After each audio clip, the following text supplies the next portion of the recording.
नमस्कार दोस्तों।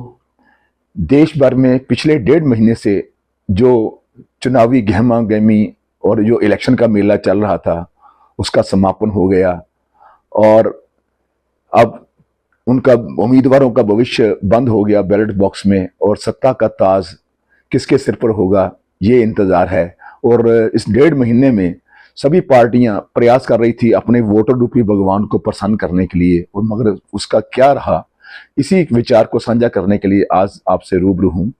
और यही विचार साझा कर रहे हैं हम आपके साथ सांझ विचारों की इस मंच के माध्यम से, और एक कविता के रूप में आपके साथ ये विचार रख रहा हूं जिसका शीर्षक है वोटर रूपी भगवान।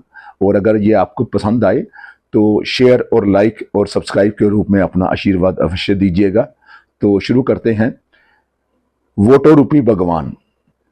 वातावरण में चुनावी गहमा गहमी का अंत हो गया। वातावरण में चुनावी गहमा गहमी का अंत हो गया। हिंसा की कुछ एक वारदातों के साथ मतदान संपन्न हो गया।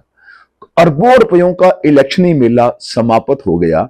अरबों रुपयों का इलेक्शनी मेला समाप्त हो गया और उम्मीदवारों का भविष्य बैलेट बॉक्सेस में बंद हो गया।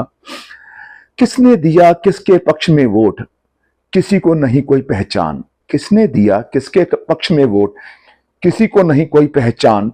किसके सर पर रखेगा ताज ये ताजा मतदान। किसके सर पर रखेगा ताज ये ताजा मतदान। वोटर रूपी भगवान ने किसको दिया सत्ता का वरदान। वोटर रूपी भगवान ने किसको दिया सत्ता का वरदान। एग्जिट पोल के अंदाजे तो देख रहा है कुल जहान। एग्जिट पोल के अंदाजे तो देख रहा है कुल जहान, मगर किस सीट से कौन जीता इसका नहीं किसी को कोई पक्का ज्ञान। किस सीट से कौन जीतेगा इसका नहीं किसी को कोई पक्का ज्ञान।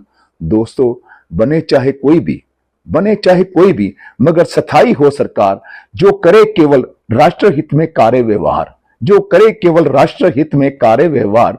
जो दूर करे बीमारियां जिन्हें कहते हैं बेरोजगारी और भ्रष्टाचार। जो दूर करे बीमारियां जिन्हें कहते हैं बेरोजगारी और भ्रष्टाचार।